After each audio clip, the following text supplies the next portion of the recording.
अँध्यारोतिर जान्छ। ओली जस्तो मान्छे, विद्यादेवी भण्डारी जस्तो मान्छे यो पदमा रहन्छ अँध्यारोमा जान्छ। उनी एउटा कलङ्क हुन् यो हाम्रो संवैधानिक प्रणालीमा, संवैधानिक लोकतन्त्रमा उनी एउटा चाहिँ कलङ्क हुन्। उनलाई चाहिँ कानुनी कारबाही गर्ने चरणमा मात्रै जानुपर्छ, सच्याउने कुरा नगरौँ। अब कमिलाको प्वाख आएपछि के हुन्छ? कति दिन बाँच्छ कमिलो? त्यो 2-4 जना लोभी पापीहरू उहाँबाट खान पाएका त्यो चाहिँ गुटका त्यो झुन्डमा चाहिँ आबद्ध मान्छेहरूले भन्दैमा हुन्छ उहाँ चाहिँ देशद्रोही हो। ओलीसँग यति पनि 1% नैतिकता हुन्थ्यो भनेदेखि त आफूमाथि प्रश्न उठेपछि विश्वासको मत आर्जन गर्न आफै गए पनि त हुन्छ नि। आफ्ना प्रतिस्पर्धीहरूलाई ठेगान लाउने, तर्साउने, असुली गर्ने, धन्दा चलाउने चरित्र तिनको त्यो नौटङ्कीले गर्दा पनि केपी ओलीको यो अराजकता, उन्माद, स्वेच्छाचारिता हैन, अराजकता, यो मनोमानीपूर्ण क्रियाकलाप केपी ओलीको त्यसकारणले अब यो व्यवस्था नै धरापमा छ।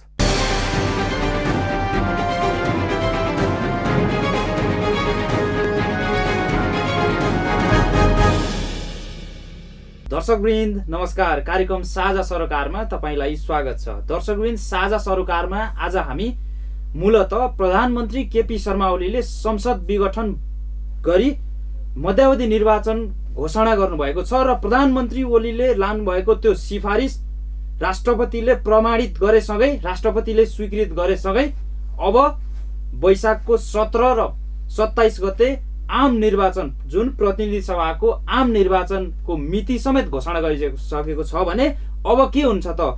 यो प्रधानमन्त्री केपी शर्मा ओलीको यो कदम कतिको संवैधानिक छ र कतिको लोकतान्त्रिक छ? आज हामी यी र यस्तै विषयमा केन्द्रित रहेर संवाद गर्दैछौँ। हामीसँग हुनुहुन्छ अधिवक्ता ओम प्रकाश अर्याल। सर्वप्रथम आउनुहोस्, उहाँलाई कार्यक्रममा स्वागत गरौँ। स्वागत छ यहाँलाई साझा। धन्यवाद।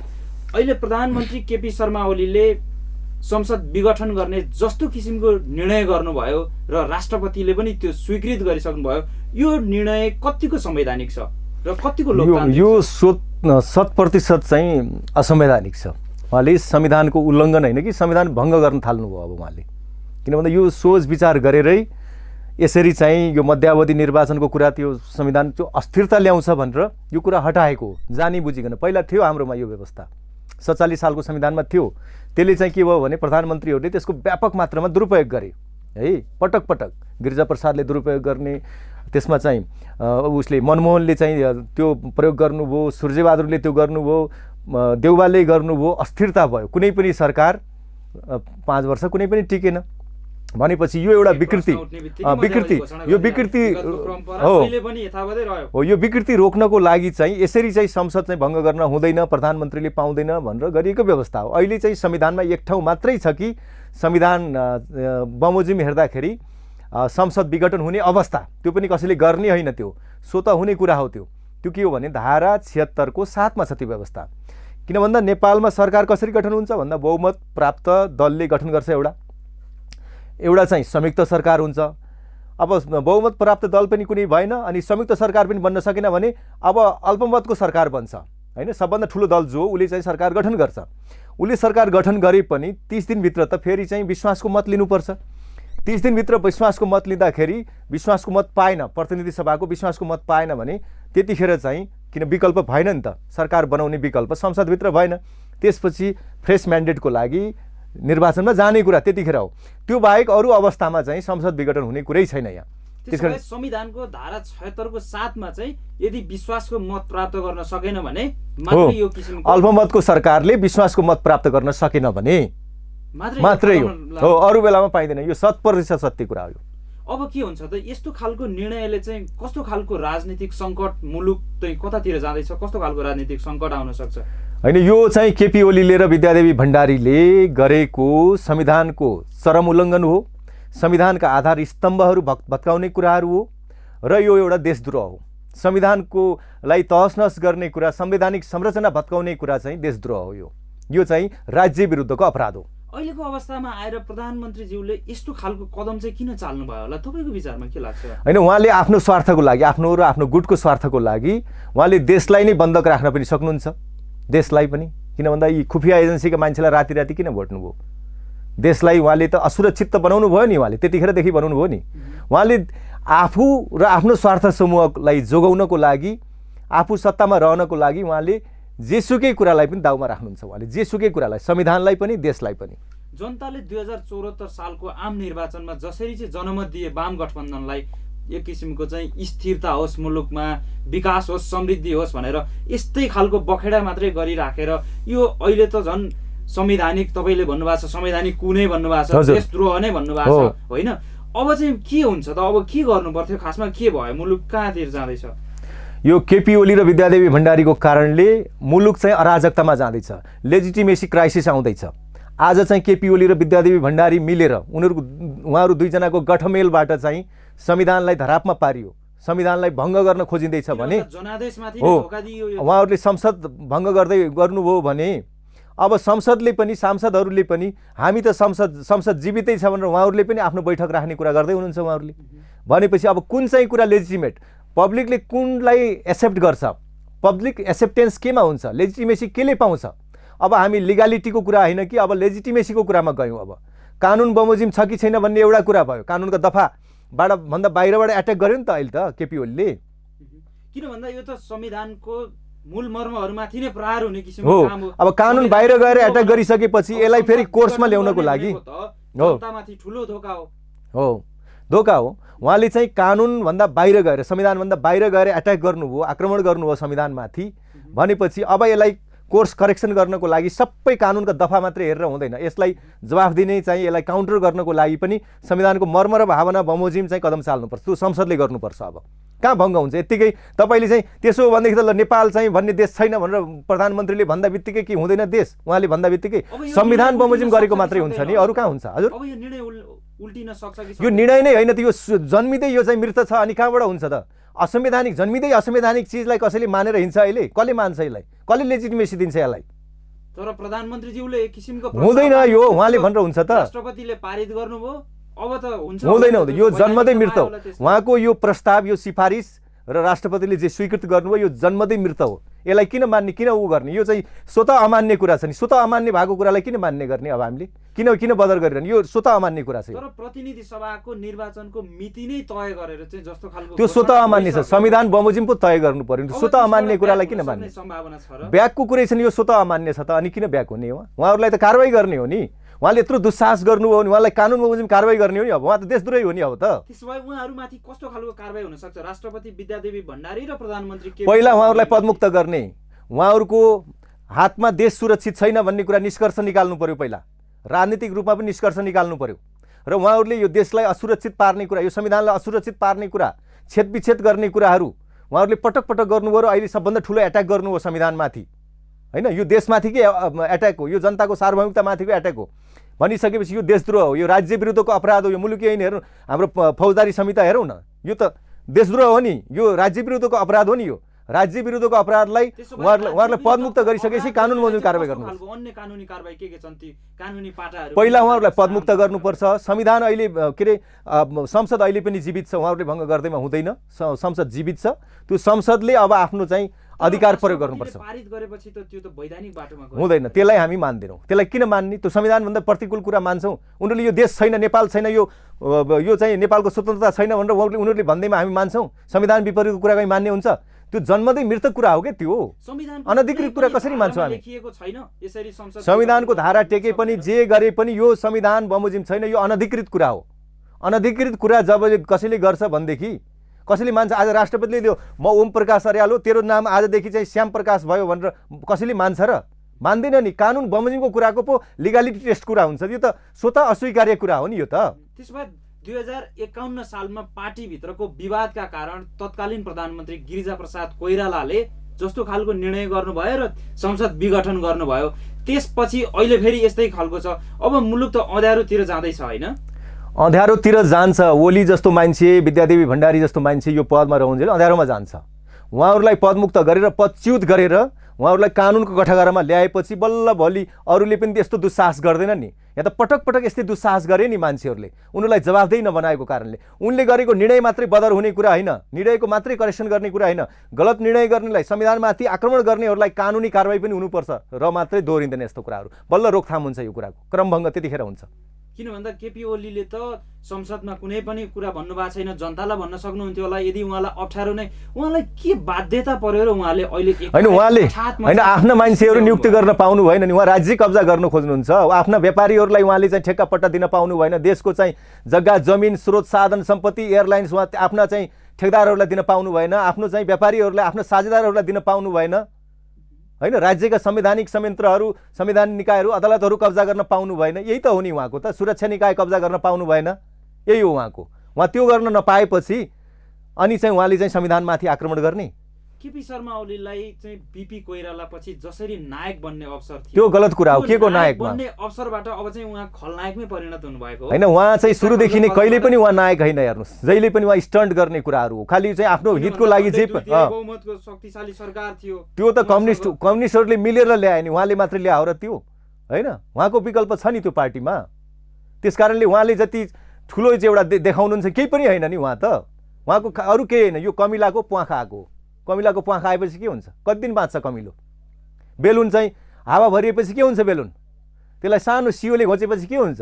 केपी ओली भनेको हावा भरिएको बेलुन हो, त्यसलाई एउटा सानो सियोले घोचिदिएपछि त्यो निस्तेज हुन्छ, त्यसको अस्तित्वै रहँदैन। अहिले केपी शर्मा ओलीमा के बाध्यता थियो र अहिले ल्याउनु भयो भनेर मैले बुझ्न खोजेको नि तपाईँसँग। किन भन्दा पार्टीभित्र एक किसिमको विवाद भइरहेको थियो, उहाँलाई के आवश्यकता महसुस भएर अहिले यो निर्णयमा पुग्नु भयो? किन यो त एक किसिमको प्रतिगमनकै निर्णय होला होइन। उहाँमा एउटा अहङ्कार छ, एउटा अहङ्कार, मानवीय स्वभाव, उहाँको चिन्तन मानसिक दरिद्रता एउटा छ होइन। त्यो अहङ्कार जन्य छ, कुनै महानता होइन, मानसिक दरिद्रता हो केपी ओलीको होइन। म शासक, म जङ्गबहादुर, म ऊ भने जस्तो उहाँलाई छ, एउटा दम्ब अहङ्कार होला।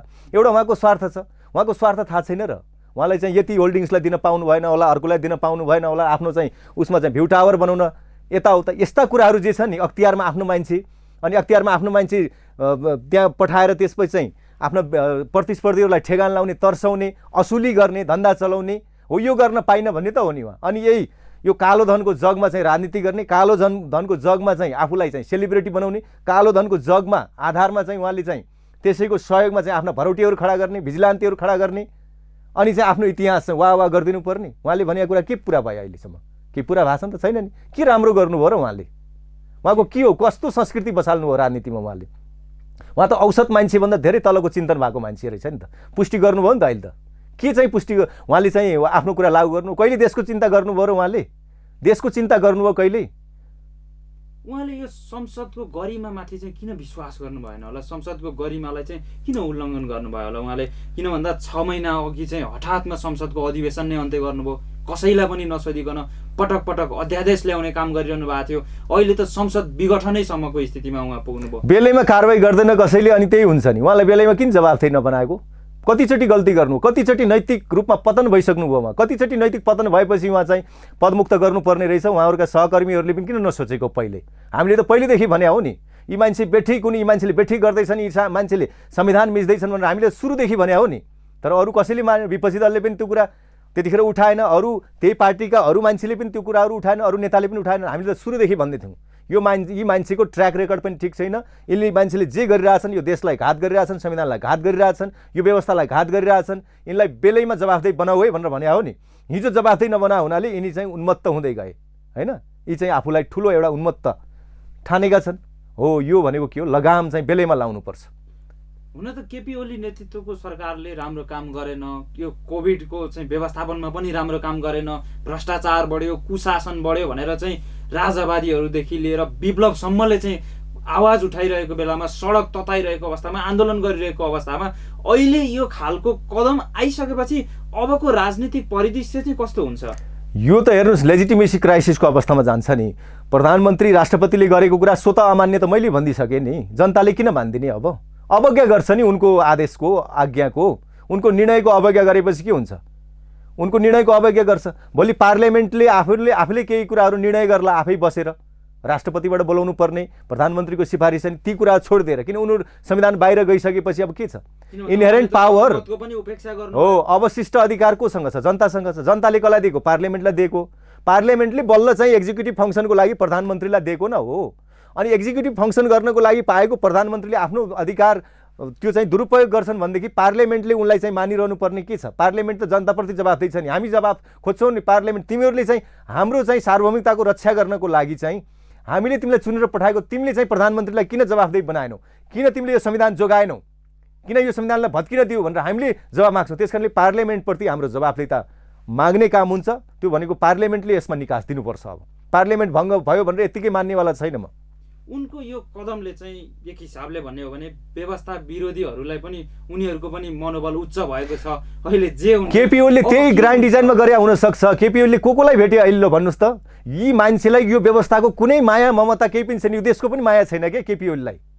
यो कुरा त पटक पटक पुष्टि भएको, हिजो महाकाली सन्धिदेखि होइन त? यही कुरा पुष्टि भएको होइन? कतिचोटि पुष्टि गर्ने एउटै कुरा? कतिचोटिसम्म हामीले शङ्काको सुविधा दिइरहने भनेको के?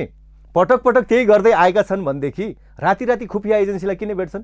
प्लेन लिएर किन आउँछन् त? त्यसो भए किन त्यो कुरा गुपचुप राखिन्छ? हो, यी देशद्रोहीले यसो गर्न सक्छ। यो कुरा उतिखेर कतिपय नेताले भनेका थिए यो राष्ट्रलाई असुरक्षा भयो केपी ओलीले गर्दाखेरि भनेका थिए, पुष्टि भयो। अहिले उनले त्यही ग्रान्ड डिजाइनमा काम गरे हुन सक्छन् नि। त्यसो भए प्रधानमन्त्री केपी शर्मा ओलीको नियतमै खोटो देखियो। नियत नै खोट छ नि। यिनले हेर्नुहोस्, आफ्नो पद जोगाउनको लागि आफूलाई चाहिँ महान, उनको मानसिक दरिद्रतालाई हामीले महानता मानिदिनु पर्ने र त्यस्तो खालको उनले चाहिँ इतिहास लेखाउनको लागि चाहिँ उनले जे पनि गर्छन्। यो एक किसिमको संविधानको अपहरण पनि हो। संविधानको टोटल अपहरण हो नि। संविधानलाई भङ्ग गर्न खोजे हो नि यो त। अब प्रतिनिधि सभामा चाहिँ सभामुखले विशेष अधिकारको प्रयोग गर्न सक्ने प्रावधान पनि छ भनिन्छ। त्यसको प्रावधान चाहिँ के छ यो विषयमा? अलिकति कानुनी विषयमा हेर्नुहोस्, ठ्याक्कै तपाईँले शब्दमा खोज्यो भने त्यस्तो नपाउन पनि सक्नुहुन्छ।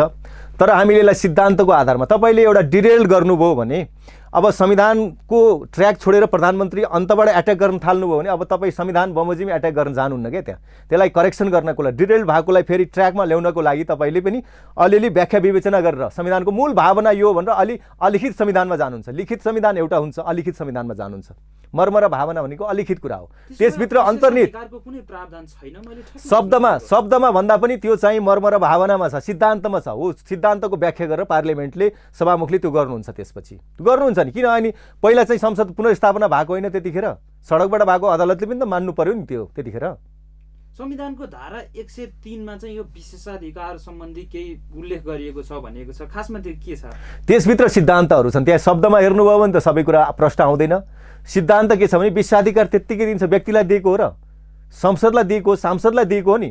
किन भन्दा हाम्रा प्रतिनिधि हुन्, हाम्रा प्रतिनिधि हुन् नि। हामी भनेको को? जनता। हामी सार्वभौम जनताका प्रतिनिधि हुन् नि। हामी जनताको चाहिँ इनहेरेन्ट चाहिँ जुन एउटा चाहिँ पावर छ, त्यो चाहिँ सार्वभौम अधिकार छ। त्यो अधिकार हामीले उनीहरूलाई चाहिँ प्रत्यायोजन गरेको, हामीले प्रत्यायोजन गरेको अधिकार उनीहरूले के को लागि भन्दा हाम्रो रक्षाको लागि, हाम्रो सार्वभौमिकताको रक्षाको लागि प्रयोग गरेर भनेर दिएको हो नि त।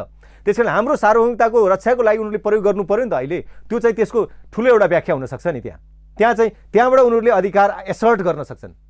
यो संविधानको धारा 103 को 2 अनुसार चाहिँ संसदको सदनको कामलाई कसैले पनि प्रभावित गर्न नसक्ने भनिएको रहेछ हैन? हजुर। अब यो सदनको कामलाई निरन्तरता दिन चाहिँ अब सकिन्छ कि सकिँदैन होला यसरी गर्ने? अब चाहिँ उहाँहरूले त्यो चाहिँ एट्याक गर्नुहुन्छ भने त्यो त मान्यता प्राप्त छैन कि, त्यो शून्य हो क्या। कसैले पनि प्रश्न त्यो शून्य हो। उहाँहरूले जे गर्नुभयो प्रधानमन्त्री राष्ट्रपतिले त्यो चाहिँ शून्य, त्यसको चाहिँ जन्मदै मृत्यु कुरा हो त्यो। तपाईँले ओम प्रकाश अर्यालको चाहिँ म ठुलो मान्छे, म प्रधानमन्त्री ओम प्रकाश अर्यालको नाम आजदेखि मैले श्याम प्रकाश अर्याल राखिदिएँ भनेर ओलीले राख्यो भन्दैमा मान्नुहुन्छ र तपाईँले अहिले बदर गर्न जानुहुन्छ र? जानुहुन्न नि। के ऊ अनधिकृत मान्छेले अनधिकृत तरिकाले, गैर कानुन तरिकाले गर्यो, त्यसको जिरो भ्यालु हो नि त्यो सुरुदेखि नै। यो मैले त्यही तहमा राख्छु। मेरो व्याख्या त्यो हो चाहिँ यसमा। अब सभामुखले चाहिँ संविधानमा उल्लेखित विशेषाधिकार अनुसार चाहिँ त्यो भइरहेको अवस्थामा यो चाहिँ सर्वोच्च अदालतमा रिट दायर भयो भने के हुन्छ? मुद्दा पर्यो भने हो, यो अब अदालतले भोलि भन्छ। यसको न्यायिक वैधता हेरिन्छ होइन, जुडिसियल लेजिटिमेसी के हुन्छ, केले लेजिटिमेसी पाउँछ, एउटा पब्लिक लेजिटिमेसी हेरिन्छ, पोलिटिकल लेजिटिमेसी हेरिन्छ। अब जनताले के कुरा एक्सेप्ट गर्छन् भन्ने कुरा एउटा कियोसको इन्भाइरोमेन्ट आउँछ नि। यो मान्दिने कि ऊ मान्दिने, प्रधानमन्त्रीको कदम मान्दिने कि यता चाहिँ उसको संसदको कदम मान्दिने कि अदालतको कदम मान्दिने कि भोलि अराजकताको अवस्था आउँछ नि। एउटा चाहिँ कियोसको इन्भाइरोमेन्ट भइसकेपछि यो व्यवस्था धरापमा पर्छ, नवनिर्माणको चरणमा प्रवेश गर्छौँ। त्यसपछि हामीहरू यो व्यवस्थाले काम नगर्ने हुनसक्छ। त्यसकारणले यो ओलीले गरेको क्रियाकलाप भनेको यो व्यवस्था विरोधी, यो संविधान विरोधी, संविधानलाई भङ्ग गर्ने क्रियाकलाप हो भनेर मैले त्यस कारणले व्याख्या गरे हो कि यो अराजकताको स्थितिबाट नवनिर्माणमा जान पनि सक्छ त्यसपछि। किन भन्दा सभामुखले यो अधिकार प्रयोग गरेर चाहिँ नयाँ अधिवेशन बोलाउन सक्ने पनि प्रावधान छ संविधानमा? अब उहाँहरूले डिक्लेयर गर्नुभयो र त्यसलाई जनताले मानिदिए, कोर्टले मानिदियो भने के हुन्छ त? अनि उहाँहरूले पनि एउटा सिद्धान्त अहिले यहाँ ओलीजीको चाहिँ पत्रमा, राष्ट्रपतिजीको पत्रमा पनि त त्यही छ नि, कुन कुन मुलुकको के अभ्यास छ भन्नुभएको छ। त्यो सबै कुरा संविधानभन्दा बाहिर जानुभयो नि उहाँहरू संविधान बाहिरबाट गर्नुहुन्छ भने यता पनि उहाँहरूले पनि व्याख्या गर्नुहुन्छ नि, किन ऊ पनि त एउटा सार्वभौम जनताको प्रतिनिधि संस्था हो नि। हामी यत्तिकै कि सडकमा आएर हामीले आफ्नो अधिकार, आफ्नो सार्वभौमिकता प्रयोग गर्नु पर्यो, त्यो भनेको एकैचोटि अराजकतामा जाने हो। त्यो अवस्थालाई प्रिभेन्ट गर्नको लागि, रोकथाम गर्नको लागि, त्यो अवस्था आउन नदिनको लागि हाम्रो प्रतिनिधिले त्यति हामीप्रतिको दायित्व पुरा गर्नु पर्यो नि। त्यही त भइसक्यो। अब यसलाई अझै रेस्क्यु गर्ने, जनतालाई एकैचोटि सडकमा आएर अराजकताको परिस्थितिमा जान, यो व्यवस्था नै धरापमा पार्ने अवस्थातिर जानुभन्दा अगाडि पार्लियामेन्टले जनताको चाहिँ भलाइको लागि, देशको भलाइको लागि गर्नुपर्छ। किन भन्दा ओलीले चाहिँ चालेको कदम यो चाहिँ यो प्रारम्भदेखि नै अमान्य छ। यसलाई चाहिँ संविधान अदालतले बदर नगर्दै के यो कानुनी छ भनेर अर्थ गर्ने होइन, यो प्रारम्भदेखि नै अवैधानिक छ। यसअघि पनि पटक पटक उहाँले अध्यादेश ल्याउनु भएकै हो र राष्ट्रपतिले पनि त्यसलाई चाहिँ पारित गर्नुभएकै हो, स्वीकृत गर्नुभएकै हो। अब राष्ट्रपतिले स्वीकृत गरिसकेपछि फेरि पनि त्यो ब्याक भएको त्यो अध्यादेश चाहिँ खारेज भएको त्यो अध्यादेशको कुनै काम नभएको अवस्था पनि छ। अब यो चाहिँ फेरि मध्यावधि निर्वाचन घोषणा हुन सक्ने यो प्रावधानबाट चाहिँ ब्याक हुन सक्ने सम्भावना पनि छ। त्यसपछि ब्याक भइसकेपछि राजीनामा दिनु पर्थ्यो नि। यहाँ त यो जवाफदेही माग्नेले नमाग्दिएर हो नि त। अनि आफूले जारी गरेको अध्यादेश 4 दिनमा ब्याक फिर्ता गर्छन्, तर पदमा बसिरहन्छन्। अझ त्यही मन्त्रीमण्डलमा छन्। हेर्नुहोस्, मलाई थाहा नदिकन राष्ट्रपति कहाँ पठाए प्रधानमन्त्रीले भन्छन्, उसैको मन्त्री बनिरहेछन्। यहाँ त निर्लज्ज मान्छेहरू छन् नि, मन्त्री परिषदकै मान्छे निर्लज्ज छन् नि सबभन्दा। ओलीले गरेका कदम बेठी गरे, तर त्यो क्याबिनेटमा आफू पनि मन्त्री छ कि ओलीले गरेको कुरालाई अनरसिप लिनु पर्यो? हो, हामीले क्याबिनेटले गरे भन्नु पर्यो। अनि अहिलेको किन विरोध? पद पनि छोड्नु पर्यो नि। त्यसको ओलीले गरे बेठीको भने त पद छोड्नु पर्यो नि त आफूले। यहाँ जति पनि यहाँ राम्रा मान्छे भन्नुभएको छ नि तपाईँले, राम्रा मन्त्री भन्नु, तिनको हालत पनि त्यही हो नि। हो, तिनको यो दोहोरो चरित्र, तिनको त्यो नौटङ्कीले गर्दा पनि केपी ओलीको यो अराजकता, उन्माद, स्वेच्छाचारिता, होइन, अराजकता, यो मनोमानीपूर्ण क्रियाकलाप केपी ओलीको त्यसकारणले अब यो व्यवस्था नै धरापमा छ। किन भन्दा आजको यो निर्णय पनि मन्त्री परिषदकै सिफारिसमा भएको हो। अनि ती मन्त्रीहरू अहिलेसम्म राजीनामा दिएको त थाहा छैन के त? उनको नाम त गयो नि, मन्त्री परिषद भन्ने त मन्त्री होला नि त्यहाँ ती मन्त्रीको पनि त नाम त्यहाँ छ त मन्त्री परिषदमा। 25 जना कि कति मन्त्री छन्, सबै मन्त्रीको त्यहाँ निर्णय भयो नि त। त्यो त होइन, त्यो निर्णय होइन भने प्रधानमन्त्रीको मात्रै हो भनेदेखि छोड्नु पर्यो नि, आउनु पर्यो हामीसँग सडकमा। यस्ता छन् के यहाँ यी चाहिँ। त्यसकारणले यो मूल्य मान्यताको ह्रास भइसक्यो यहाँ है। यो चाहिँ नैतिक पतनतर्फ उन्मुख भयो क्या। यहाँ चाहिँ राजनीतिक नैतिकता भन्ने केही पनि भएन, राजनीतिक हिसाबले नैतिक पतन भयो यहाँ।